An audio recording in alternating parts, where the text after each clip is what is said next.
nyakati za magumu. Moyo wangu mshukuru Bwana, moyo wangu mshukuru Bwana. Bwana, usikie haja za moyo wangu. Bwana, usikie shukrani za moyo wangu. Bwana, Bwana, Bwana, Bwana, Bwana, ni wewe peke yako, ni wewe peke yako unastahili, ni wewe peke yako, ni wewe peke yako, ni wewe peke yako, ni wewe peke yako, ni wewe peke yako.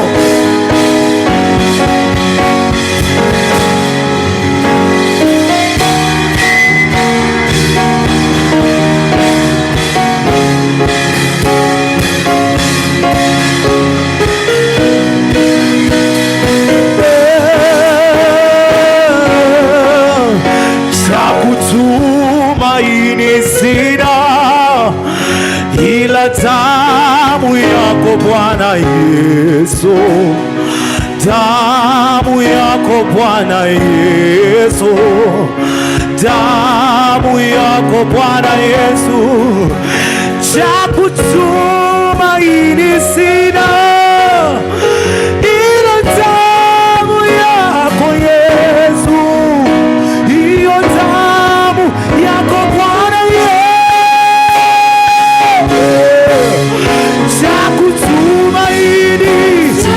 Tumaini sina ila ni damu yako Bwana,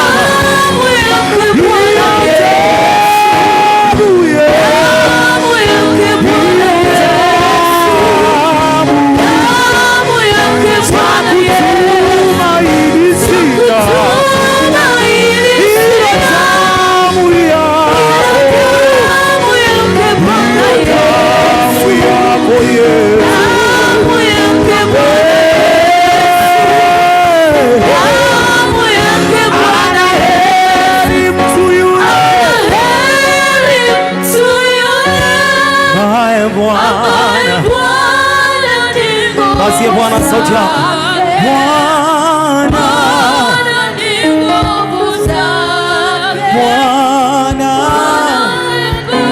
ana heri. Basi Bwana sauti yako. Mae Bwana, Bwana ni nguvu zake,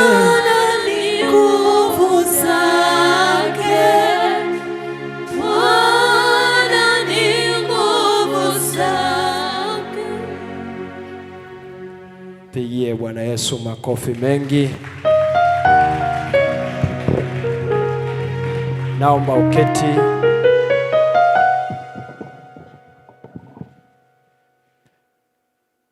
Haleluya. Bwana asifiwe. Bwana asifiwe. Wale ambao tumekaa nyuma sana kule, mnisamee, mtumishi mkorofi kidogo. Lakini ukisogea hapa karibu nikao na kuona, takuwa na amani. Si ndivyo? Kama umebarikiwa na neno hilo, wale ambao tumekaa nyuma kule kabisa tusogee mbele kidogo, ili wale wanaokuja waweze kuketi kule nyuma. Amen. Mungu akubariki sana kwa kufanya hilo. Cha kutumaini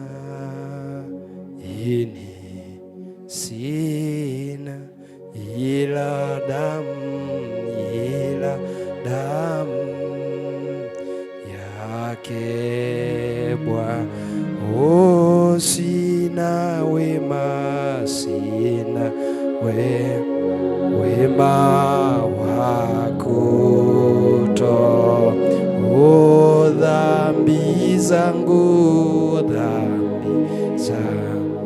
dhambi kuzi kweli kwake Yesu, kwake Yesu nasi kweli ndiye mwamba, ndiye mwamba nisa, yeye ndiye mwamba, ndiye mwamba ni salama, ndiye mwamba, kweli ndiye mwamba, ni salama. Hiyo damu yake, damu yake nasa, akanategemeana, nategemea kweli yote chini, kweli yote chini ya kisha Mwokozi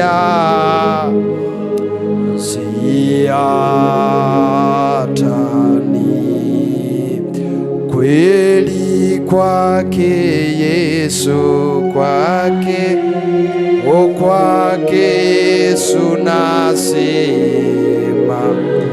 ama ndiye mwamba, ndiye mwamba, ni salama.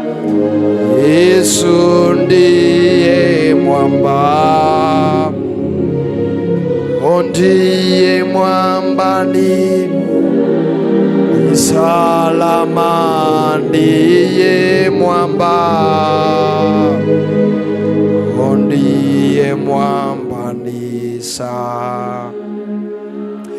Kwa hiyo sisi nasi pamoja na malaika wakuu na jeshi lote la mbinguni la makerubi na maserafi na watakatifu wote ambao wamekwisha kufika salama katika ufalme wako wa milele, sisi kanisa lako hapa St. John University tukiungana pamoja na watakatifu wengine mahali popote pale walipo katika ulimwengu, walioko ndani ya nchi ya Tanzania, katika bara la Afrika na nje ya bara la Afrika, tunaleta heshima kwako wewe, Mungu wa miungu, mfalme wa falme na Bwana wa mabwana. Ulibariki kanisa lako Bwana, hasa katika jioni hii ya leo tunapoenda kutafakari neno lako. Litufundishe tena, lituonye tena, likatuongoze tena na kutufungulia ndani ya nafsi zetu. Neema yako Bwana inayofunguliwa katika hekima na maarifa na ufahamu unaotoka katika mbingu za mbingu na ufahamu unaotoka katika kiti chako cha maarifa, tunaomba ziwe juu yetu tena Bwana. Hiyo neema ikapata kutufundisha kwa jinsi itakavyokupendeza. Roho Mtakatifu, tunatambua uwepo wako. Karibu rafiki yetu, mwalimu wetu, kipenzi chetu, uweze kutufundisha kile ambacho umekusudia. Jina lako litukuzwe, jina lako litukuzwe Bwana Yesu, jina lako litukuzwe na ufalme wako uje. Ni katika jina la Yesu Kristo tumeomba tukikukaribisha, na kila mwenye pumzi aseme amen. Pigie Bwana Yesu makofi mengi na vigeregere. Somo linasema liitie jina la Bwana Yesu juu ya malango yanayokuhusu. Liitie jina la Bwana juu ya malango yanayokuhusu. Liitie jina la Bwana juu ya malango yanayokuhusu. Tutapata nafasi ya kuzungumza leo na kesho. Sio rahisi sana kuzungumza kila kitu kilichoko ndani yake, lakini kwa sehemu najua kitakusaidia. Liitie jina la Bwana juu ya malango yanayokuhusu. Mstari wetu unaotuongoza ni ule ule wa kwenye kitabu cha Matendo ya Mitume, ile sura ya 2 mstari wa 21. Matendo ya Mitume 2:21 nasema, na itakuwa kila atakayelitia jina la Bwana ataokolewa. Kila atakayelitia jina la Bwana ataokolewa. Zaburi ya 100 ule mstari wa 4. Zaburi ya 100 mstari wa 4. Zaburi ya 100 ule mstari wa 4. Unaona Biblia yako inasema hivi. Zaburi ya 100 mstari wa 4 nasema, ingieni malangoni mwake kwa kushukuru, nyuani mwake kwa kusifu, mshukuruni, lihimidini jina lake. Ukienda kile kitabu cha Mwanzo, ile sura ya 22, kitabu cha Mwanzo sura ya 22, Mwanzo 22, nataka nisome ule mstari wa 17. Mwanzo 22 mstari wa 17. Mwanzo 22 ule mstari wa 17, unaona Haya ni maneno ya Mungu akizungumza na Ibrahim. Kwa wale wasoma Biblia watakumbuka, baada ya Ibrahim kufanya tendo la imani la kumchukua mwanae na kumpeleka kwenye madhabahu kwa ajili ya kumtoa kama sadaka kuteketezwa, afu malaika anamuita na baadaye anatoa maagizo, anazungumza maneno ya baraka pale. Na ule mstari wa 17 ni kipengele kwenye zile baraka ambazo Mungu anatamka juu ya Ibrahim. Anasema, katika kukubariki nitakubariki, na katika kukuzidisha nitauzidisha uzao wako kama nyota za mbinguni na kama mchanga ulioko pwani, na uzao wako utamiliki mlango wa adui zao. Utamiliki mlango wa adui zao. Utamiliki mlango wa adui zao. Bwana Yesu asifiwe. Bwana Yesu asifiwe. Kwa dakika chache ninatamani kuzungumza juu ya malango. Amen. Hebu sema malango. Ni somo pana kidogo, na najua wengi wetu tumekuwa tukisikia. Sio rahisi sana kuzungumza kila kitu, lakini at least nataka nikupe dondoo chache zitakazotusaidia kutupeleka kwenye maombi ambayo tutafanya baada ya dakika chache zijazo. Kwenye ulimwengu wa roho iko milango. Iko milango, na hiyo milango ndiyo inayoamua hatima ya kila anayeingia ndani ya yale mazingira yaliyoko chini ya ule mlango. Kwa mfano, hapa tumeingia humu ndani, wote tumepitia pale kwenye ule mlango. Kwa maana nyingine, ule mlango kama ikitokea huku kwingine kote kukaloki na sehemu pekee ya kuexit ikabaki ile pale, manake ule mlango umebeba hatima ya kila anayeingia. Wenyewe ndio unaoamua nani aishi, nani asiishi. Familia zina mlango, miji ina mlango, St. John kama kampasi ina malango yake. Kwa hiyo kwenye ulimwengu wa roho, chochote kile kinachotakiwa kitokee juu ya ardhi ya St. John, regardless ya kwamba tunatoka kwenye mikoa mbalimbali, tuna familia tofauti tofauti, tuna koo tofauti tofauti, tuna makabila tofauti tofauti, lakini tunapotua kwenye malango ya St. John, kile kilichotamkwa kwenye lango la St. John kinamhusu kila aliyekuja kwenye malango ya St. John. Unaweza ukawa ulikuwa mzuri sana mahali ulikotokea, inawezekana ulikuwa mstaarabu sana mahali ulikotokea, lakini kama lango lililoko St. John haliachilii ustaarabu, linaachilia tabia fulani fulani, baada ya muda, either unapenda au haupendi, ile roho iliyoko kwenye yale malango itakuvaa. Na kama ni lango ambalo linaachilia uwepo wa Bwana, manake either unamtaka huyo Bwana au haumtaki huyo Bwana, baada ya muda, as long as umeingia kwenye hilo lango, uko chini ya hiyo ardhi, uko chini ya hiyo territory. Kinachoamliwa juu ya aliyoko ndani ya hiyo territory ni kile kilichotamkwa kwenye malango. Halo, Bwana asifiwe. Bwana asifiwe.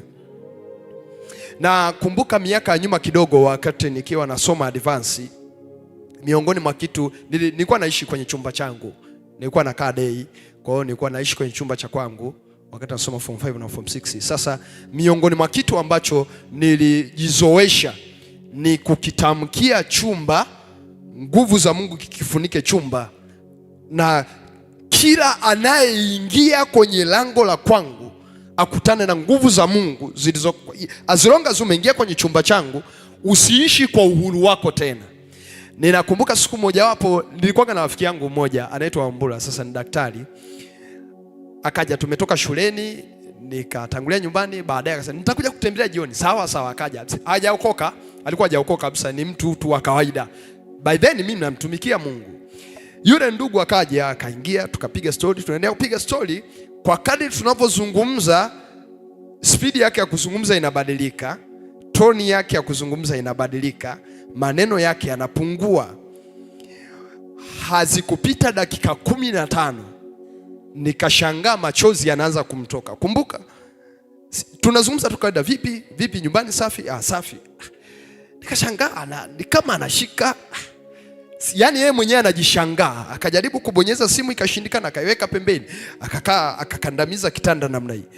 Baada ya muda nikaona nalia, nikaelewa kilichotokea. Kwa hiyo nikatoka, nikarudishia mlango, nikamwacha lisali moja. Kwa hiyo wakati anakuja alikuwa na uhuru wa kwake. Akishaingia kwenye ule mlango, uhuru wake unaondoka. Kwa nini? Kwa sababu kwenye ule mlango kuna taratibu zingine. Nimekusomea kitabu cha Zaburi ambacho kinaeleza utaratibu wa namna ya tunavyotakiwa kuingia mbele ya ufalme wa mbinguni. Ni sheria. Hajalishi uko kwenye maumivu kiasi gani, sheria iko pale pale. Ingieni malangoni pake kwa kushukuru. Kwa maana nyingine, kama nikitaka kuingia kwenye malango yake na moyoni mwangu sina muda wa kushukuru, yale malango yatanikataa. Halo, Bwana asifiwe. Bwana Yesu asifiwe. Nasema hivi, anasema ingieni malangoni mwake kwa kushukuru. Kwa hiyo kama sitaingia kwa kushukuru, kama nikiingia na agenda yoyote mbele zake nje ya kushukuru, yale malango hayafunguki. Kwa nini? Kwa sababu sio ufunguo wa kuyafungua. Ufunguo unaweza kuyafanya yafunguke ni shukurani. Kabla ya hoja nyingine yote, yanataka kwanza nishukuru. Nikishaanza kushukuru, yana open up. Kama nikiingia na complain, yanafunga. Kwa nini? Kwa sababu complain sio ufunguo wa hilo lango. Ingieni malangoni mwake kwa kushukuru, nyuani mwake, usoni pake. Manake ninapoingia kwenye geti la ukumbi wake ni shukuru, geti litafunguka. Lakini ninapofika, ninapoanza kumfesi, kuna kitu kingine inabidi nifanye. Mlango uliniambia ni shukuru, lakini ninapofika usoni pake kuna kingine kinachotakiwa nifanye. Sasa hiyo ni taratibu ya lango. Kwa hiyo kama lango la mbinguni lina huo utaratibu, pia lango la ukoo lina huo utaratibu. Mlango wa mahusiano kwenye familia yenu na kwenye ukoo wenu una taratibu. Mlango wa afya kwenye familia yenu na kwenye ukoo wenu una taratibu. Kwa hiyo inategemea ni nani mwenye nguvu. Anyway, ngoja nikusemeshe hili jambo, inawezekana hujaifikiri. Watu wa ufalme wa giza, kila unapoanza mwaka, anyway, sasa tumeanza nusu ya mwaka, manake yale mavuno ya nusu ya mwaka yameshafanyika. Kwa hiyo nusu ya mwaka inapoanza, wanaenda kwenye malango, iwe ni lango la mji, iwe ni lango la ukoo, kwa sababu ukoo ni mlango. Na ndio maana kwenye Biblia ukiona Mungu anasema naye alichinjwa akamnunulia watu wa kila kabila na taifa na lugha, kwenye kitabu cha Ufunuo 5:9 na 10. Ile kununua kila kabila na lugha na jamaa na taifa, manake ile ni milango, ni territory. Kwa hiyo kama ni ukoo una mlango wake, kama ni kabila lina mlango wake, na kama lina mlango lina tabia zake, aidha ni nzuri au mbaya. Kama ni familia ina tabia zake. Biblia inazungumza kwa habari ya mlango wa Haruni, mlango wa Yuda, mlango wa Yusufu, mlango wa Manase, mlango wa Efraimu ambao ni watoto wa Yusufu. Sasa kila mlango una cha kwake. Ukisoma kwenye Biblia yako kwenye kile kitabu cha Mwanzo ile sura ya 49, mzee Yakobo au Israeli anapotoa baraka juu ya kila mlango, watoto wake 12 ambao baadaye wanafanyika malango, na alikuwa ni watoto wa kiume. Kimsingi watoto wa Yakobo walikuwa ni watoto 13, ila mmoja alikuwa ni wa kike anaitwa Dina. Kwa hiyo malango, ukoo unaendelezwa na mtoto wa kiume mpaka maisha leo. Mtoto wa kiume ndo anaandika jina la ukoo, na hata akiendelea na kuendelea ataandika jina la ukoo. Dada akishaolewa automatically akifika kule hawezi kuitika tena kule, kwa sababu ameshalipa mahali. Kwa manake amehama mlango, ametoka kwenye mlango wake anaenda kwenye mlango mwingine. Sasa ninasemea hawa ambao wao walibeba jina la ukoo wa Yakobo ambaye ni Israeli. Yakobo anapoanza kutamka zile baraka, sio alikuwa anatamka juu ya mtu. Alikuwa anatamka juu ya mlango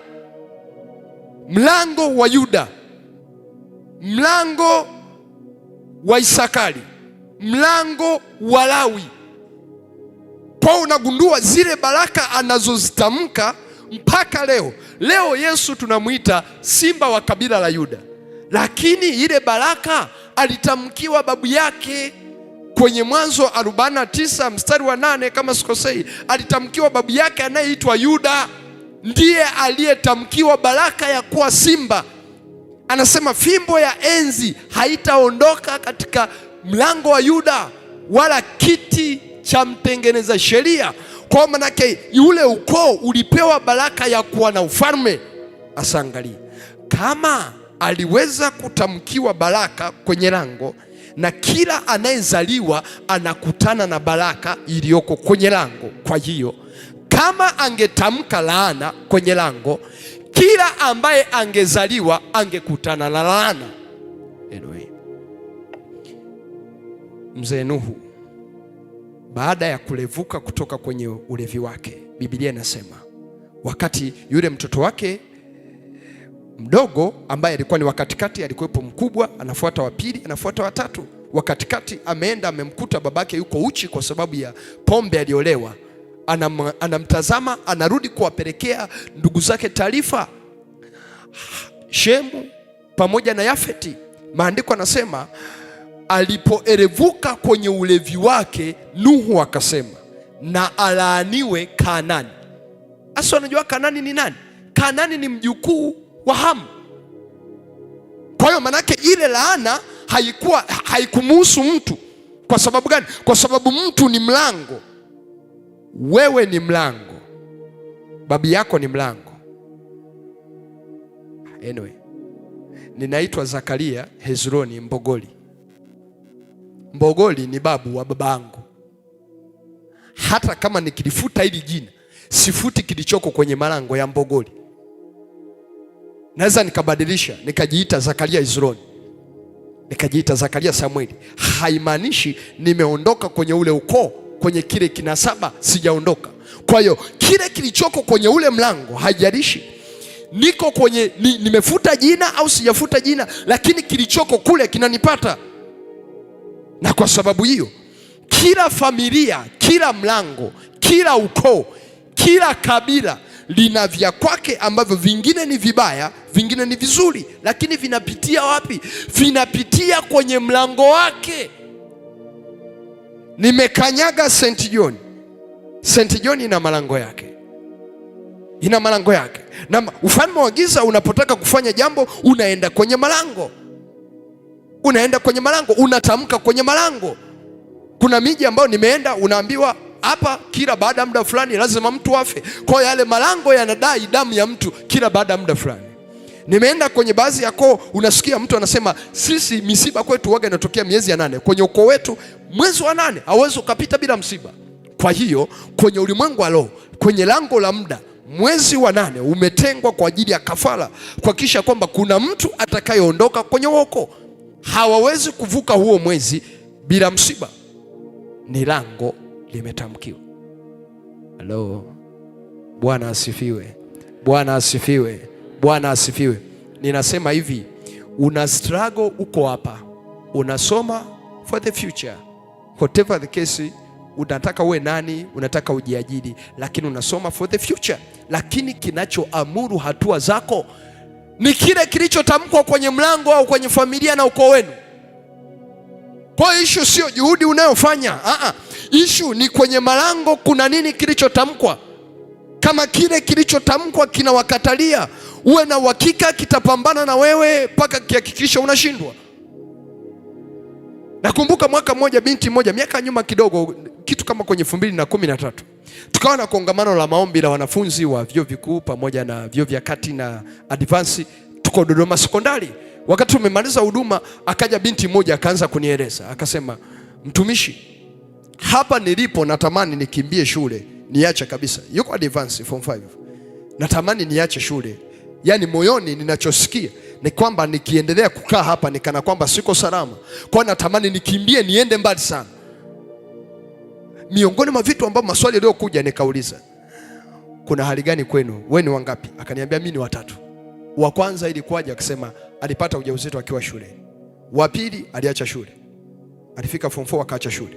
Yeye amevuka form 4, anakutana na ule ukinzani ambao umewazuia wenzake kwenye mlango wa elimu. Yuko very bright, ila ghafla tu moyo hautaki shule. Anasema moyoni, na amesafiri sio wa Dodoma, ametoka mbali. Kwa hiyo amesema nyumbani wanajua niko shuleni, lakini ninatamani nikiondoka wasipate mawasiliano yangu, ipite miaka mingi mpaka wakate tamaa, kwa sababu nikiwaambia nataka niondoke hapa shuleni hakuna atakayenielewa.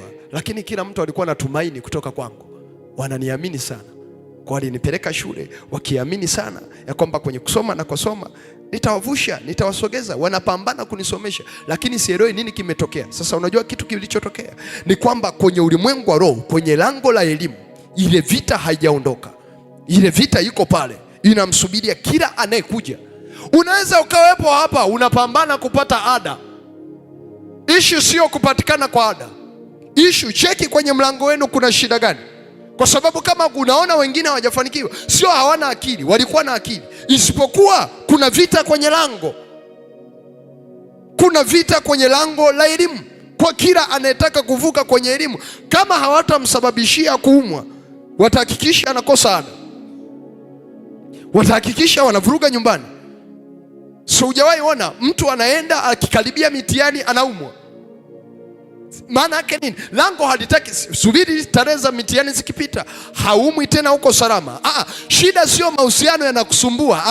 Cha kwanza cha kuangalia, cheki kwenye historia inayowahusu kwenye ukoo wenu, kwa sababu kama kwenye historia ya kwenye ukoo wenu, angalia ni wangapi ambao wamevuka kwenye mahusiano, angalia wanavyopambana. Kwa hiyo manake hiyo sio shida ya mtu mmoja. Kuna kitu kwenye mlango wa mahusiano ambacho kinahakikisha kila anayepata mahusiano kwenye ukoo anaharibikiwa. Kwa kuna roho ya uharibifu. Anyway, ukisoma kwenye Biblia yako kile kitabu cha Yeremia, ile sura ya 17, kitabu cha Yeremia ile sura ya 17 mstari wa 27, Yeremia 17 ule mstari wa 27 pale.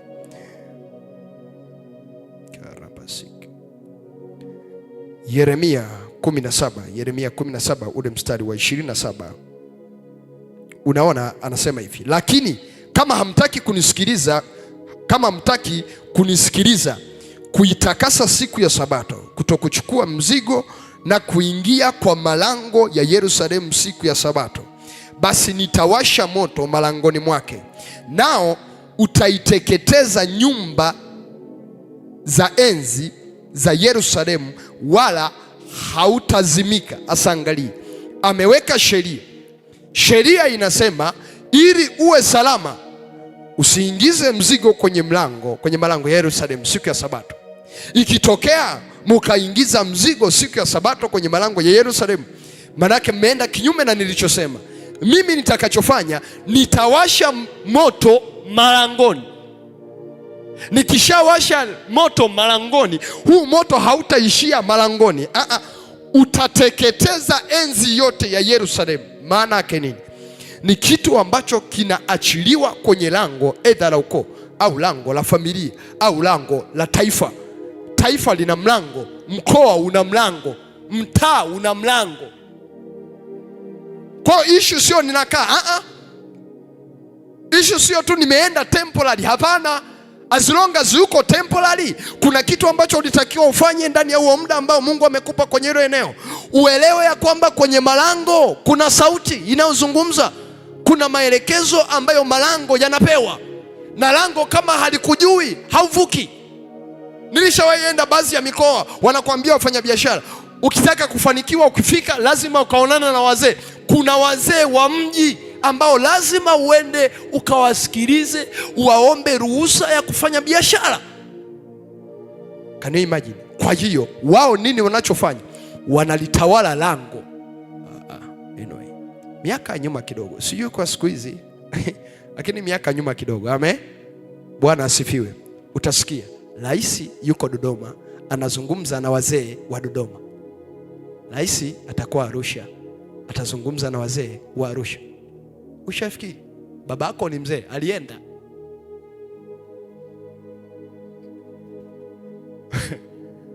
haleluya, Bwana asifiwe, Bwana asifiwe. Kwa ukisikia wazee wa Dar es Salaam, wazee wa Arusha, sio wazee kwa maana wazee kawaida, ni wazee ambao wana sauti kwenye malango, ambao wakisema umepita, umepita, haupiti, upiti. Sasa unaweza ukaelewa maana yake nini. Mungu alipokuwa anamwambia Ibrahimu, katika kukubariki nitakubariki na uzao wako utamiliki mlango wa adui zako. Hivi unaelewa maana ya kumiliki mlango wa adui yako? Maana yake una mamlaka ya kumwamrisha. Leo sitaki utoke, hatoki. Kesho utashinda umelala, atashinda amelala. Asikia, tumepewa mamlaka kumiliki milango ya adui. Nakumbuka miaka fulani hivi nilikuwa na kaukorofi fulani, sio kaukorofi kazuri. Bwana asifiwe. Nilikuwa naishi na ndugu fulani, ni majirani zangu, lakini walikuwa ni watundu kweli, ni wanawanga. Oho, yani ule uangaji sio adui wa nchi. Nilikuwa nakaa kwenye chumba kimoja kikubwa kidogo, yani unaweza kukata hapa hivi, ni chumba kimoja, nyumba za zamani. Nilikuwa na kabasketi ndani na beseni la maji mle. Ni chumba kikubwa, kitanda kipo humo ndani. Umekaa unasoma, unasikia basketi inaendeshwa. Cha cha cha cha cha. Chwa! Ngere ngere ngere ngere. Ukigeuka hivi, basketi imetulia.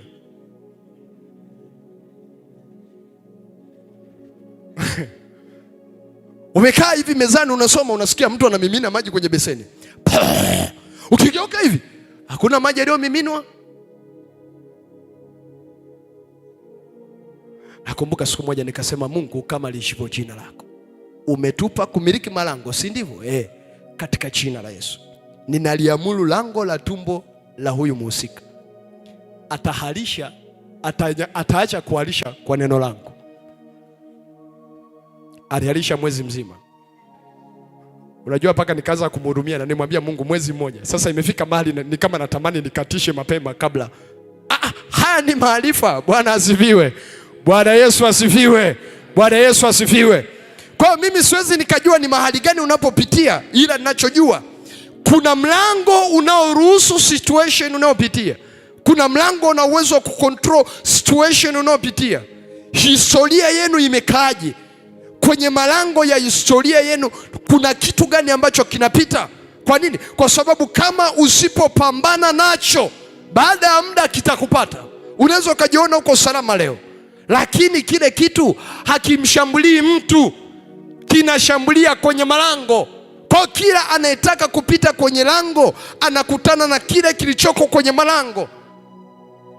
Yaani wewe unaupenda mlango, haupendi mlango, ukiwa ndani lazima upite pale.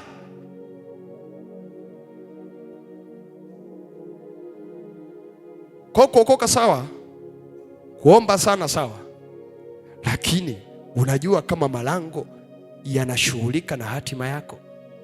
Unajua hilo? Unajua kwenye mipango yote unayopanga ili uvuke, lazima lango likuruhusu. Na ndio maana kwenye kitabu cha Ufunuo ile sura ya 3, Ufunuo ile sura ya 3 mstari wa 8, Ufunuo 3 mstari wa 8, tupate nafasi ya kuomba. Ufunuo 3 ule mstari wa 8,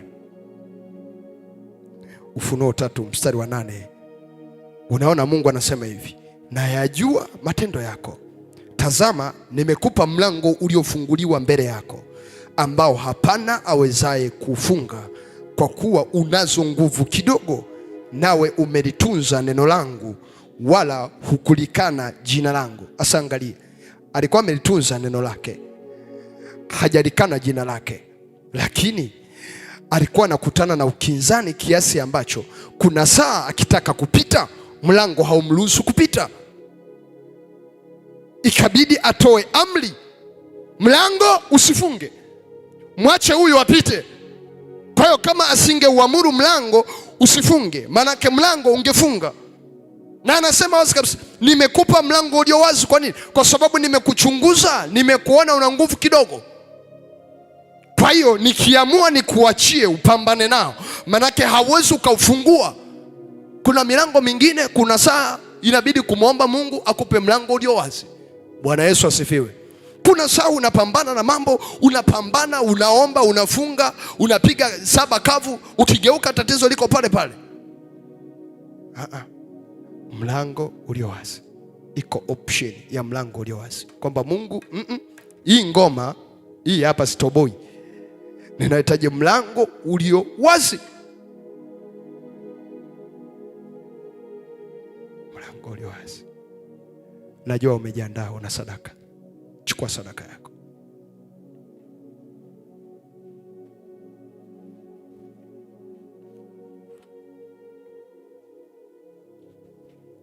Muda wetu wa uruhusu, lakini hayo machache ambayo nimekueleza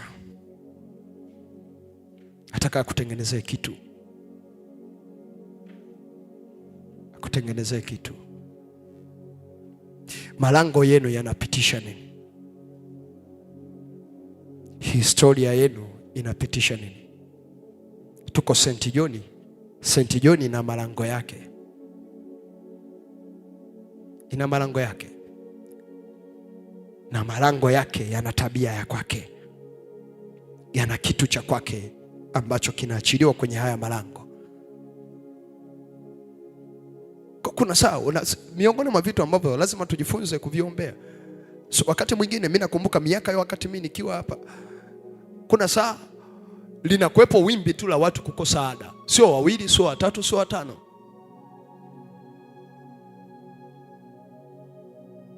Mkianza kuomba ghafla ile hali inapotea. Kuna saa tu watu wanaanza kuandamwa na repeat semester. Ni roho tu ya repeat semester inatembea.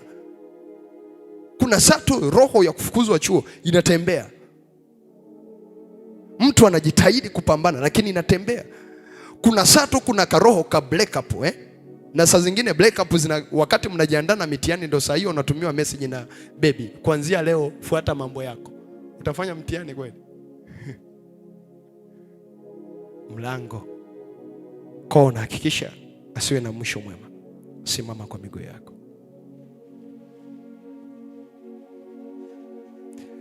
Tunatamani kumsemesha Bwana. Tunatamani kumsemesha Bwana. Biblia inasema kila atakayeliitia jina la Bwana ataokolewa.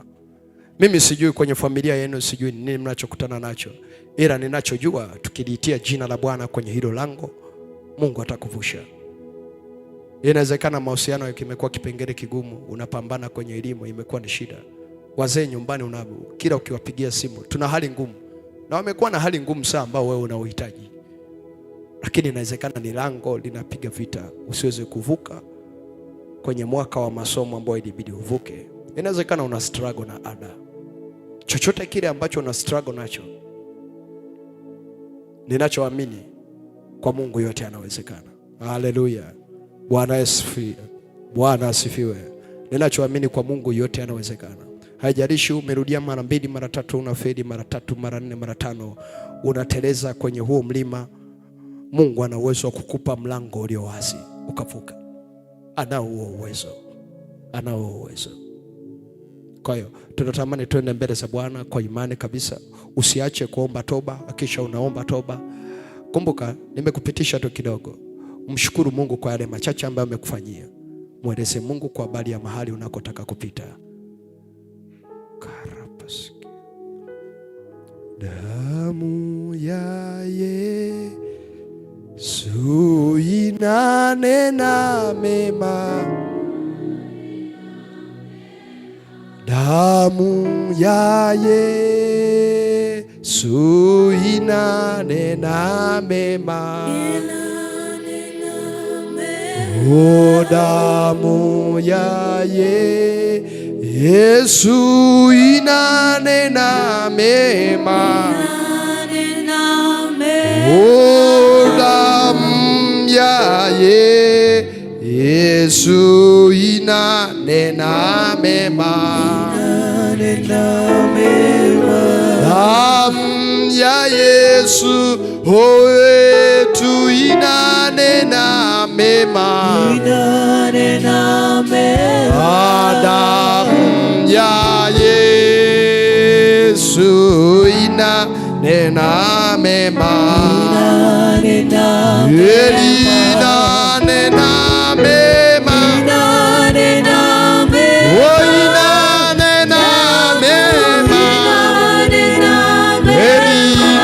Inanena mema.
Nenda mbele za Bwana, nenda mbele za Bwana. Wewe ni Mungu uliye hai. Sante kwa ajili ya uaminifu wako, sante kwa ajili ya nguvu zako, sante kwa ajili ya fadhili zako. Tunakushukuru, tunakuadhimisha wewe Bwana uliyeketi mahali pa juu sana palipoinuka, wewe uliye mtakatifu, unayezungukwa na maserafi pamoja na makerubi pamoja na wazee 24 wakileta heshima na utukufu katika kiti chako cha enzi. Sante kwa ajili ya baraka zako, na sante kwa ajili ya msalaba wako. Sante kwa ajili ya agano lako Bwana ambalo umeliachilia katika msalaba wako. Sante kwa sababu katika vitanga vya mikono yako umeachora maisha yetu, umezichora familia zetu. Wewe unasema ulipochinjwa ulimnunulia Mungu watu wa kila kabila na lugha na jamaa na mataifa, ukawafanya kuwa wafalme na wakulani, na umetufanya kuwa wafalme na makuhani. Umemfanya huyo mama, huyo baba, huyo kijana, huyo binti awe mfalme na kuhani. Bwana, sante kwa ajili ya historia yao, sante kwa ajili ya mahali ambapo wamepita, sante kwa ajili ya lango lao, sante kwa ajili ya lango la familia yake, sante kwa ajili ya lango la uchumi wao, sante kwa ajili ya lango la afya yao, asante kwa ajili ya mahali popote pale ambapo umewapa kumiliki. Bwana, hivyo ndivyo neno lako linavyosema, ya kwamba katika kukubariki nitakubariki, nami nitakupa kumiliki malango ya adui zako. Sante kwa ajili ya kutupa kumiliki Bwana katika hiyo milango inayotuhusu. Mungu, katika jina la Yesu tunakushukuru kwa ajili ya kila jema ambalo Bwana kwa majina na nyakati uliliamurisha likapita kwenye hilo lango, likapita kwenye familia yao, likapita kwenye mahusiano yake, likapita kwenye afya yake, likapita kwenye elimu yake. Ni malango yako yaliruhusu, ilikuwa ni mapenzi yako. Haijalishi kilichopita, lakini inawezekana kilikuwa ni kibaya sana, inawezekana kilikuwa kinaumisha, lakini yalikuwa ni mapenzi yako. Asante kwa ajili ya yale yaliyopita yakakwangua mioyo. Asante kwa ajili ya yale yaliyopita yakatuimarisha tena. Asante kwa ajili ya yale yaliyopita yakatuumiza ndani ya nafsi. Hayo yalikupendeza Bwana. Tunaomba toba, tunaomba toba mbele zako katika neno lolote lile ambalo halikupendeze, ambalo halikufurahishi, katika jambo lolote lile ambalo Bwana sio na mapenzi yako, ambalo unapotutazama halikubariki, unapotazama malango ya familia halikupendezi, unapotazama malango ya St. John halikupendezi, unapotazama malango ya Tanzania karapa koria saka riko na riko karabakiria na rabakora, katika damu ya Yesu, katika damu ya Yesu. Bwana, tumekuja mbele zako ili kuomba neema yako tena kwa ajili ya hayo malango, katika damu ya Yesu Kristo, katika damu ya Yesu Kristo, katika damu ya Yesu Kristo. Hawa unasema Bwana wametamka maneno katika malango, na kila walichotamka katika hayo malango hakitafanikiwa. Bwana, katika damu ya Yesu ninaomba kwa ajili ya binti, ninaomba kwa ajili ya kijana, ninaomba kwa ajili ya dada, katika damu ya Yesu Kristo. Wewe Bwana unajua historia yetu, unajua mahali tunakotoka, unajua mahali tunapoingia, unajua mahali tunakopita, katika damu ya Yesu Kristo, katika damu ya Yesu. Ninasema na lango lao, ninasema na lango la mahusiano, nasema na lango la afya, nasema na lango la uchumi wao. Koria basata kanda riko karabakira rikanda riko ria basaka, kwa damu ya Yesu riko ria korabasata. Ewe lango katika damu ya Yesu, katika damu ya Yesu. Ewe lango la mahusiano, ewe lango la afya, ewe lango la uchumi, katika damu ya Yesu. Unahusika na huyo dada, unahusika na huyo kijana, unahusika na huyo baba, kwa damu ya mwana kondoo, kwa damu ya Yesu. Inawezekana kuna maneno uliotamkiwa, inawezekana kuna vitu vilivyoachiliwa ndani yako. Ewe lango, unawashambulia walioko ndani yako, unashambulia wanaoishi ndani yako. Kila anayetaka kupiga hatua anakutana na ugomvi, kila anayetaka kupiga hatua anakutana na madhaifu. Kwa damu ya Yesu, hayo maneno, hilo neno tunalibatilisha kwa damu ya Yesu. Na libatilike, na libatilike hicho kilichotamkwa kwenye lango lao, kwenye lango la uchumi wao, kwenye lango la afya yake, kwenye lango la mahusiano, kwenye malango ya uchumi, kwenye malango ya elimu yao, katika jina la Yesu. Hicho ambacho kinanyanyuka kwenye lango lao na kupigana naye kwa jina la Yesu, kwa jina la Yesu, kwa damu ya Yesu. Bwana, wamekuja na sadaka, amekuja na sadaka. Unapoipokea sadaka, naomba tazama lango lake, litazame tena lango lake kwa damu ya Yohana Kondoo, kwa damu ya mwana kondoo. Kora koria basaka riko korabakiria ndarabakora mando riko karabakiria sanda riko rabasata koriko rika rapasata koda rako karabakira rindo riko korabakoria sikiri korabasata rindo roko ria basata kwa damu ya Yesu, kwa damu ya Yesu. Wani Mungu yule yule ambaye umetuahidi ya kwamba nitakupa, nimekupa mlango ulio wazi, nimekupa mlango ulio wazi.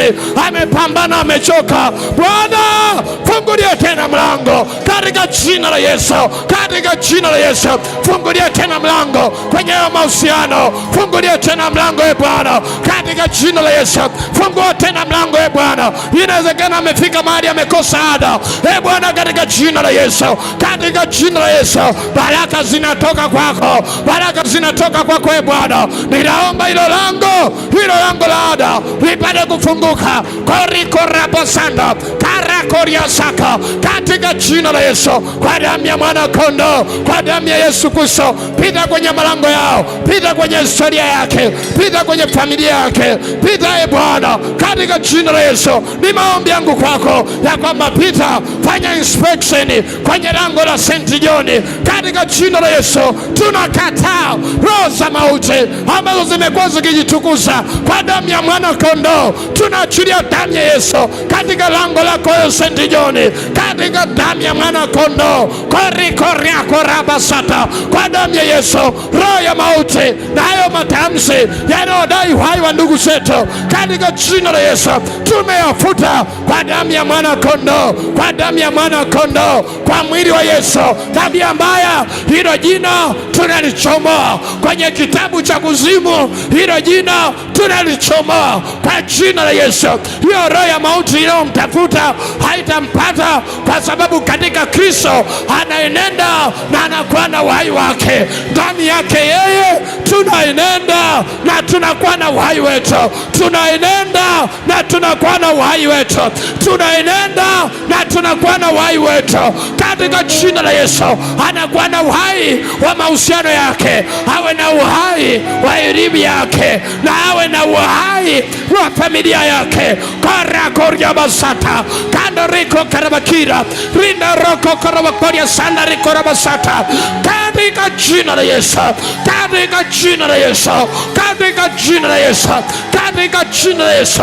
Na kwa sababu hiyo, chochote kile kinachotafuta kuwala kwenye hayo malango kwa damu ya mwana kondoo hakitawala, hawatakufa bali wataishi, wataishi, hataangamia kwa jina la Yesu, hataangamia kwa sababu Yesu amekufa msalabani kwa ajili yake, kwa jina la Yesu.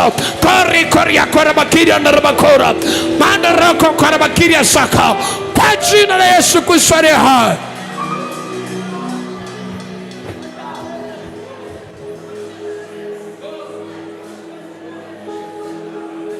Karabasiki roko koroboshikere korabakori andarabakora.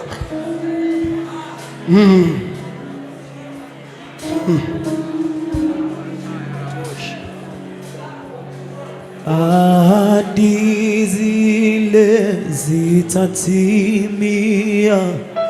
kwa sababu umemwamini, na hauna mashaka, unajua atazitimiza ahadi.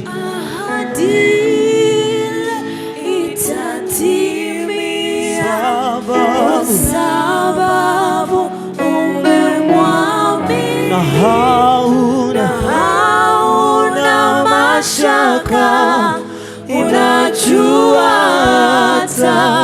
ataitimiza ahadi.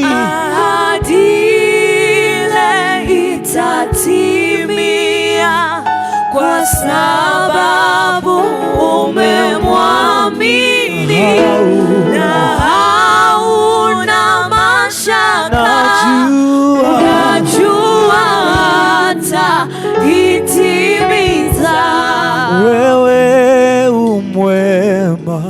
umwema wewe